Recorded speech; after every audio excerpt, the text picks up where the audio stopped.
Hello बच्चों, स्वागत है आपका एक बार फिर से मेरे इस यूट्यूब चैनल में। आज हम लोग पढ़ने वाले हैं स्वांटे आर्हीनियस ने जो हमको दिया था क्या, वैद्युत वियोजन का सिद्धांत या आयनिक सिद्धांत। अगर पेपर में आपके वैद्युत वियोजन का सिद्धांत या आयनिक सिद्धांत से आप क्या समझते हैं, ऐसा कुछ क्वेश्चन आता है तो आपको ये स्वांटे आर्हीनियस द्वारा बताए गए कुछ पॉइंटों को गौर करना है, बस इन्हीं को लिख देना है, ठीक है ना। इसके अलावा इन पॉइंट से भी कुछ क्वेश्चन बन जाते हैं, उनको भी हम टिक करवा देंगे, यहाँ पर बता देंगे कौन कौन से ऐसे पॉइंट है जिनसे अलग से क्वेश्चन बन सकते हैं। फिलहाल हम लोग यहाँ पर समझते हैं कि स्वांटे आर्हीनियस ने क्या बोला था। ठीक है, स्वांटे आर्हीनियस ने यहाँ पर इस सिद्धांत को 1887 में दिया था, ठीक है ना। इन्होंने कुछ बातें बताई थी, विद्युत अपघट्ट और वैद्युत अपघटन, इन पर गुणों के आधार पर इनके जो हम इनको अगर जल में डाल रहे हैं तो क्या होता है, कैसे होता है, क्या चीज है, ठीक है ना। इन सब के बारे में कुछ बातें बताई थी। वो बातें क्या है उनको हम लोग एक एक करके जानते हैं, ठीक है ना। वही है हमारा यहाँ पर कौन सा, वैद्युत वियोजन का सिद्धांत। ठीक है, देखिए पहली बात इन्होंने क्या बोला था, कहा था कि किसी विद्युत अपघट्ट को जल में घोलने पर वह आवेशित कणों में टूट जाता है। अगर किसी भी विद्युत अपघट्ट को, जैसे नमक को ही हम लोग ले लेते हैं, तो नमक को आप जैसे ही जल में डालेंगे, आपको पता है जल में डालते ही वो Na+ और Cl- में ब्रेक हो जाता है, ठीक है ना। तो कहा भैया कि वो जो Na+ Cl- में ब्रेक हो रहा है, Na+ Cl-, ठीक है ना, सोडियम पर प्लस आया, Cl पर माइनस आया, एक तरह का उस पर आवेश आ गया कि नहीं, प्लस और माइनस का, है ना। तो वही कह रहा है कि वो क्या होता है, आवेशित कणों में टूट जाता है। और कहा ये आवेशित कणों में टूटने की जो घटना होती है, ये जो क्रिया होती है, इसी को हम लोग कहते हैं विद्युत वियोजन या आयनन।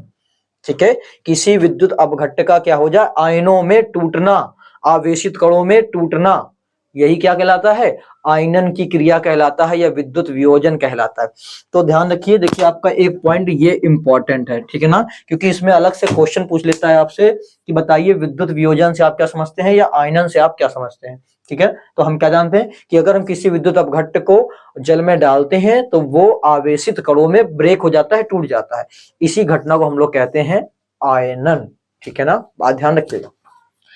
अब देखिए यहाँ पर हमने एग्जांपल दिखाया है NaCl का, इसको जल में डालते ही ये Na+ और Cl- में ब्रेक हो गया ना, दो प्रकार के आवेशित कण में टूट गया ये, प्लस और माइनस, ठीक है ना। तो इसी बात को लेकर अगली इन्होंने बात बोली कि ये जो आवेशित कण होते हैं इनको हम आयन कहते हैं। क्या कहते हैं, आयन। अगर आपको ये प्लस और माइनस का नाम नहीं बोलना है तो आप इसको ऐसे बोलिए, देखिए सोडियम पर प्लस, Cl पर माइनस, आपको ऐसे नहीं बोलना है, ठीक है ना, या सोडियम धनायन Cl ऋणायन ऐसे नहीं बोलना है, तो आप ऐसे बोलिए सोडियम आयन, क्लोरीन आयन, ठीक है, सोडियम आयन, क्लोरीन। फिलहाल तो यहाँ क्लोरीन नहीं, ये क्लोराइड आयन कहलाएगा, क्या कहलाएगा, क्लोराइड आयन। तो सोडियम आयन, क्लोराइड आयन, हमने नहीं दिखाया इसमें प्लस है कि माइनस है, ठीक है ना, तो केवल आप इसको आयन भी कह सकते हैं।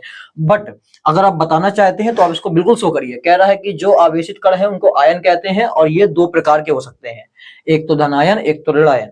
अब धनायन कौन से, ऋणायन कौन से हैं, देखिए धनावेशित वाले जो आवेशित कण होंगे उनको धनायन, और ऋणावेशित आवेशित कणों को हम लोग कहेंगे ऋणायन, ठीक है ना। तो यहाँ पर ये वाला धनायन है और ये वाला ऋणायन है, ठीक है ना।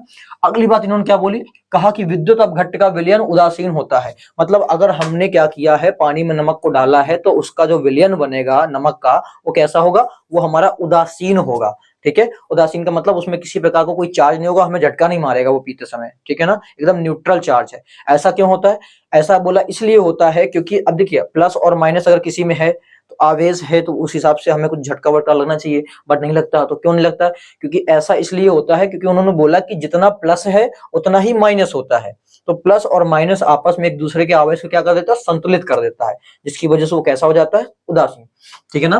तो क्या बोला कि विद्युत अपघट्ट का विलयन उदासीन होता है, हमें झटके नहीं मारता है। क्यों नहीं मारता है, क्योंकि धनायनों पर जो कुल आवेश होता है, ऋणायनों पर कुल आवेश के क्या होता है, बराबर।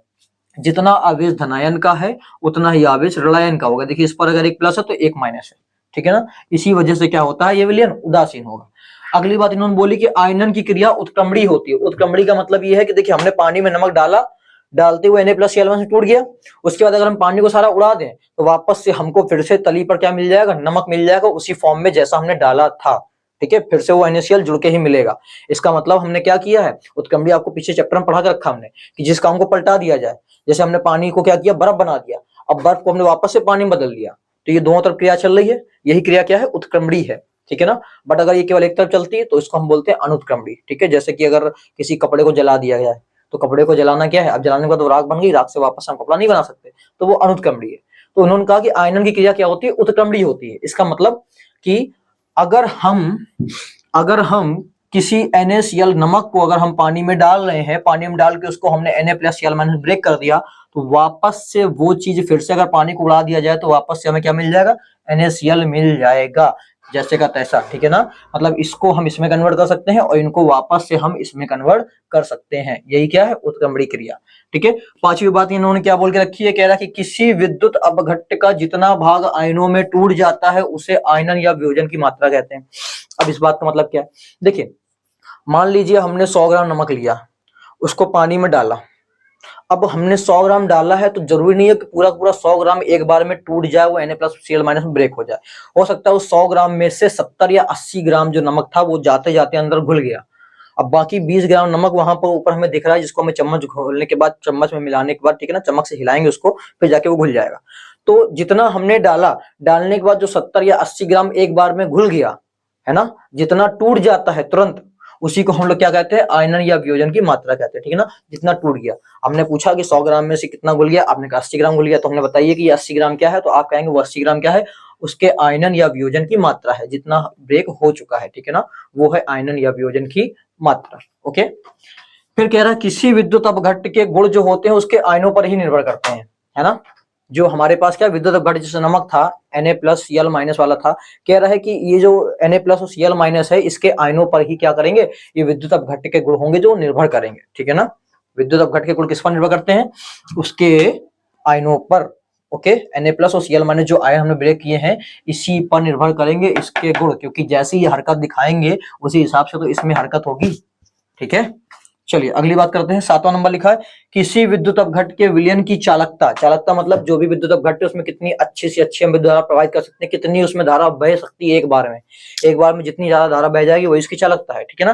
तो कह रहा है कि किसी विद्युत अपघट्ट के विलयन की जो चालकता होती है वो उसके आयनों की संख्या और आयनों पर आवेश की मात्रा पर निर्भर करेगा ना, कि जितने ज्यादा आयन टूटेंगे उतनी ही अच्छी चालकता होगी, उतना ही ज्यादा अच्छे से करंट फ्लो होगा, ज्यादा से ज्यादा करंट की मात्रा फ्लो हो सकेगी, बहेगी, ठीक है ना।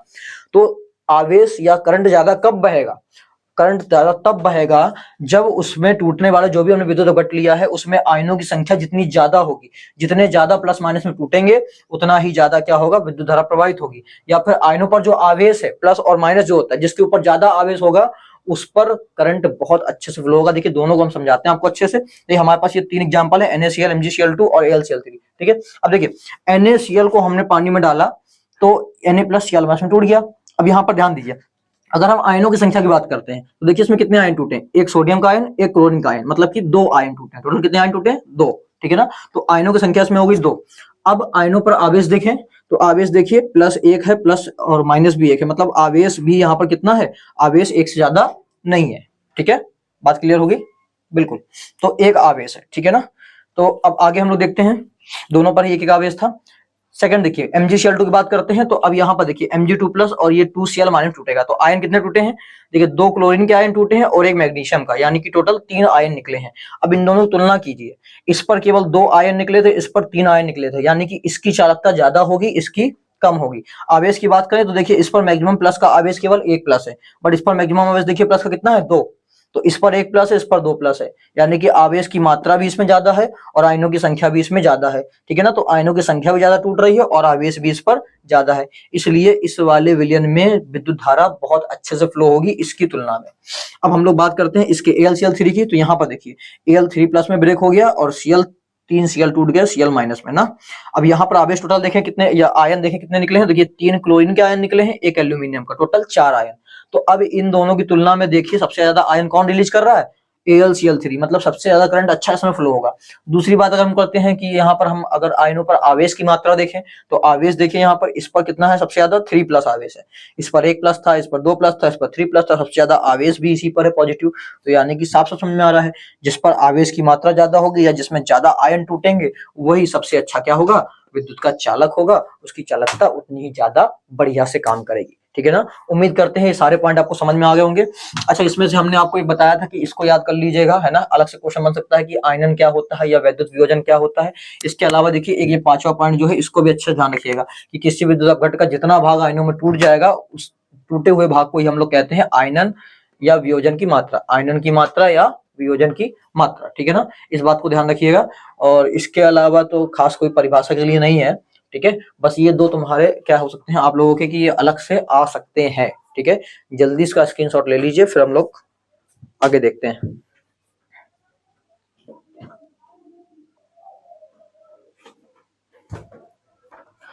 तो आप लोगों ने स्क्रीनशॉट ले लिया होगा। तो आज के लिए हम लोग इतना ही रखेंगे। देखिए यहाँ पर जो हम लोगों ने पढ़ा है ना, आयनन या वियोजन की मात्रा, ठीक है ना, कि विद्युत अपघटन का जितना भाग क्या होगा आयनों में टूट जाएगा, वही आयनन या वियोजन की मात्रा है। अगली वीडियो में हम लोग इसी के बारे में चर्चा करेंगे कि आयनन या वियोजन की मात्रा को प्रभावित करने वाले कारक क्या हैं, ठीक है ना, किस किस स्थिति में बहुत ज्यादा आयनन हो सकता है और किस स्थिति में बहुत कम आयनन होगा, ठीक है ना, उनके बारे में चर्चा करेंगे। तो अगर वीडियो आपको पसंद आई हो, इसको टॉपिक को समझ में अच्छे से आ गया हो, तो वीडियो को ज्यादा से ज्यादा क्या करना है, आपको अपने भाई बंधुओं के साथ में शेयर करना है। और ऐसी ही वीडियो के लिए हम लोग मिलते हैं नेक्स्ट वीडियो में।